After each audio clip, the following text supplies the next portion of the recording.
Les indices boursiers sont au plus haut. Il se passe énormément de choses sur les marchés. On a eu une très belle montée durant plusieurs jours consécutifs. On a encore fait des plus hauts historiques. Donc qu'est-ce qui se passe actuellement? Qu'est-ce qu'il faut faire? Est-ce qu'il faut se placer acheteur? Est-ce qu'il faut revendre? Eh bien, je vous explique tout ça dans cette vidéo. C'est parti.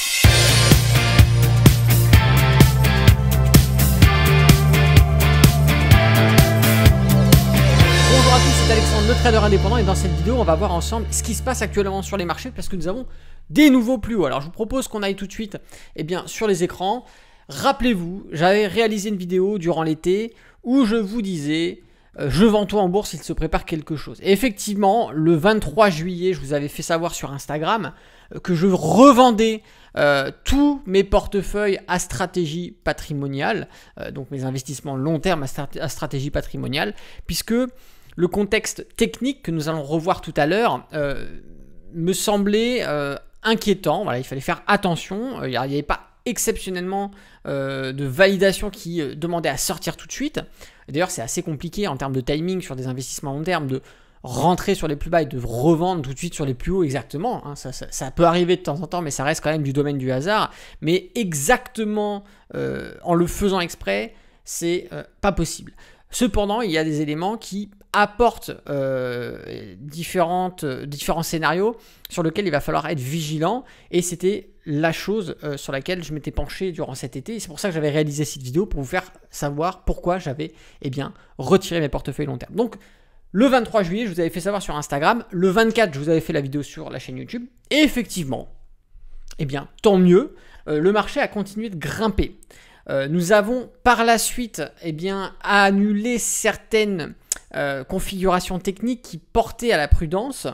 Cependant, le contexte fondamental, il est toujours délicat. Alors, comme je vous disais, on ne peut pas prendre au plus bas, revendre au plus haut, à chaque fois, en le faisant exprès. Quand on arrive à le faire de temps en temps, et ça reste encore une fois, je vous le dis, du domaine du hasard. Mais le but du jeu, c'est de surfer sur les mouvements, et de savoir sortir en prenant ses gains. Alors certes, on peut toujours mieux faire, on peut toujours moins bien faire. Moi, je m'en moque, puisqu'en moyenne, sur mes portefeuilles de stratégie patrimoniale, donc toutes stratégies confondues, on est à peu près sur du 28% de performance pour l'année 2021.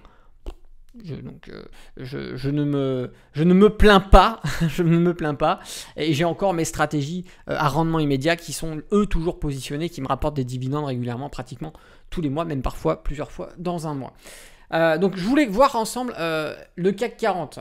Le CAC 40, ici, effectivement, donc le 23, on est où? 23 juillet. Donc 23 juillet, c'est la date à laquelle je sors mes portefeuilles, et on a repris sur le CAC 40 7,90%. 7,90%. Et on va annuler quelque chose qui est hyper intéressant, c'était la divergence baissière que l'on avait ici. Rappelez-vous, je vous disais que c'était cette configuration technique qui ne me plaisait pas du tout. Et effectivement, à la date du 1er novembre, on casse la divergence baissière sur le RSI. Donc on met de côté cette configuration technique. Ça, c'est rassurant. Et c'est une configuration technique, rappelez-vous, qu'on retrouvait sur énormément d'indices. Pratiquement tous les indices. On l'avait ici, d'accord, avec la belle cassure sur ces niveaux. Hop, on sort pareil, 25 octobre, on casse la configuration en divergence baissière. On va avoir la même chose sur, le Dow Jones. On va ici casser la configuration, d'accord? Pareil aux alentours du 18 octobre. On va l'avoir sur le SP500. Alors le SP500, c'est assez. C'était sur une plage de temps assez large comparé aux autres indices.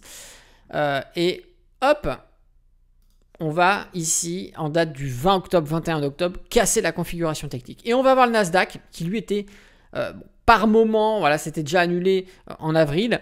Mais cependant, attention, on va avoir quelque chose ici qui commence à se former. Alors que là, voilà, on a une divergence en cours qui n'est toujours pas annulée sur le Nasdaq. Et donc tous ces éléments, moi à l'époque quand on était en plein mois de juillet, ces divergences baissières, le contexte fondamental m'a fait comprendre qu'il fallait mieux sortir.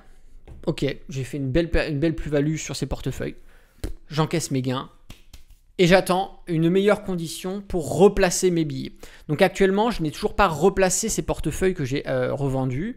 Je suis dans l'attente. Là, en ce moment, se placer maintenant, on est trop haut. On est trop haut. Et surtout, regardez, CAC 40, on a le RSI en zone de surachat. On va avoir ici le DAX approche en zone de surachat.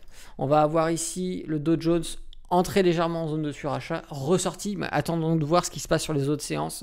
Le SP500 en zone de surachat également et le Nasdaq, on a cette divergence. Donc là actuellement, pour moi, c'est pas le moment de placer de l'argent pour faire de l'investissement long terme. Donc c'est pour ça que mes portefeuilles, en attendant, ils sont en stand-by.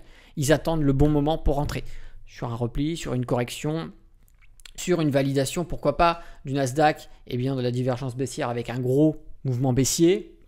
On va pour pas parler d'une bulle qui éclate par exemple, mais se positionner sur un mouvement correctif, c'est aujourd'hui sur les indices la meilleure chose à faire pour rentrer en jeu. Voilà. Rentrer maintenant, c'est délicat, c'est problématique puisque on va se positionner sur des plus hauts et je vais vous le montrer. On va partir par exemple sur le CAC 40, vous allez comprendre. On va partir sur un graphique hebdomadaire. Hop. Et on va dézoomer tout ça. On va même le mettre en mensuel. Comme ça, on verra mieux. Le problème, c'est qu'à chaque fois, historiquement, qu'on s'est approché ou qu'on a fait des plus hauts, on a toujours eu des événements un peu compliqués avec des mouvements correctifs ici. Hop. Attendez, je vais faire copier, coller. On va l'avoir également ici, on va l'avoir également ici, on va l'avoir également sur les derniers plus hauts des sessions annuelles. On va avoir là, à chaque fois qu'on a fait des mouvements, et c'est normal parce que le marché n'évolue pas de façon rectiligne, tout en ligne droite vers les sommets. Non. Et est-ce que c'est pas ce que l'on risque d'avoir ici? Et ça, c'est valable, encore une fois, je vous le dis, pour tous les indices. Je vais partir sur le DAX, le DAX, on va avoir la même chose que le CAC 40. Je vais vous montrer le Dow Jones. Le Dow Jones, on va avoir la même chose que les autres indices. On voit bien qu'à chaque fois qu'on a fait des nouveaux plus hauts, on a eu des mouvements correctifs, sauf ici sur le Dow Jones de la période, mis à part si on prend en considération le crack dû à l'événement du coronavirus, qui est un flash crack, qui est encore bien différent. Puisque c'est un mouvement baissier sur un très court terme avec un rebond haussier, comparé à d'autres cracks qui pratiquement se prélassent pendant presque une année, où on a des mouvements baissiers sur pratiquement toute une année, chose qu'on n'a pas eu encore sur le Dow Jones et le SP500. On va regarder aussi également, je vais vous le mettre, hop, on va avoir un peu la même configuration que le Dow Jones. Donc ce que je viens de vous dire précédemment est valable aussi pour le SP500. Et le Nasdaq, lui qui bien évidemment fait bande à part du SP500 et du Dow Jones, hop, qui a connu ces dernières années une très belle progression. Rappelez-vous, la bulle Internet, d'accord, pourquoi pas la bulle des internautes, comme on le dit. Ça malheureusement on peut pas savoir. Il est compliqué et on peut pas dire le crack arrive, le crack est là.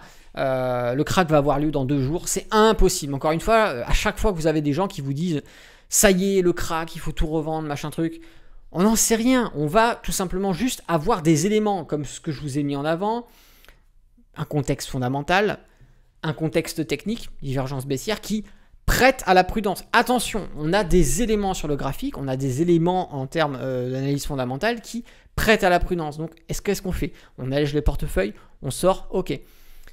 Mais de là à dire, ça y est, dans 2 heures, dans 2 jours, dans une semaine, c'est un crack, faut tout revendre, c'est pas possible.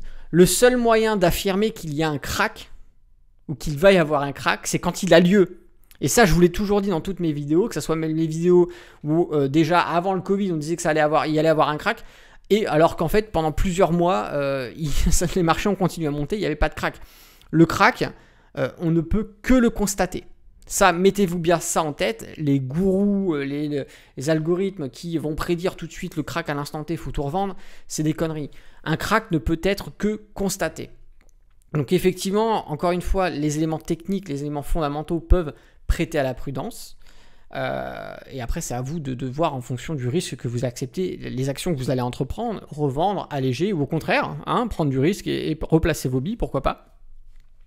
Mais ici, voilà, vu le contexte fondamental qui est toujours délicat, les contextes techniques s'est amélioré, mais on se retrouve sur des plus hauts.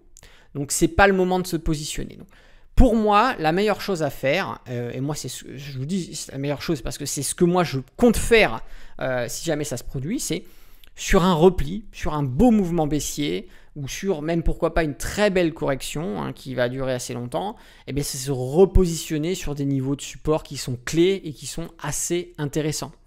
Donc là, ça va être de l'analyse technique pour mettre en évidence ces supports et faire des achats progressifs au fur et à mesure des baisses. Et puis si jamais on retourne sur un contexte technique qui devient plus propre, c'est-à-dire plus de surachat, pas de survente, quelque chose de progressif et linéaire, du moins sur le long terme, et bien c'est reprendre des achats réguliers, c'est-à-dire tous les mois, racheter un petit peu, pourquoi pas des trackers ou des actions qui sont cotées dans les indices en question. Donc je voulais vous faire cette petite vidéo parce que voilà, vous avez été quelques-uns à me poser la question sur Instagram et bon voilà. Plutôt que de vous répondre individuellement, j'ai préféré faire une vidéo pour vous répondre collectivement sur ce que je pense actuellement du marché. Mais il est vrai qu'on est sur des plus hauts, c'est bien. Voilà, ceux qui sont restés en position, tant mieux. De toute façon, sur de l'investissement long terme, en principe, et je dis bien en principe, on ne sort pas ses portefeuilles sauf cas majeur, d'accord, extrêmement grave. Mais, comme je vous l'avais déjà dit, étant trader, j'aime bien optimiser mes portefeuilles et redécaler les PRU à chaque fois à la baisse. Parce que je fais des achats réguliers une fois par mois au minimum, parfois plusieurs fois par mois. Et donc effectivement, plus j'achète, plus ça fait monter mon PRU. Et donc ce que je fais de temps en temps, quand il y a de beaux mouvements baissiers à prendre ou que le contexte devient un petit peu délicat, eh bien je sors mes portefeuilles.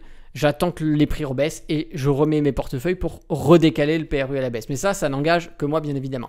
Voilà, si la vidéo vous a plu, eh bien, laissez un petit pouce. Si vous avez un commentaire ou une remarque à faire, n'hésitez pas à le faire sous cette vidéo dans la rubrique des commentaires. Et puis, si vous n'êtes pas abonné à la chaîne YouTube, eh bien, abonnez-vous, activez la cloche. Comme ça, vous recevrez toutes les prochaines vidéos que je sortirai sur la chaîne YouTube.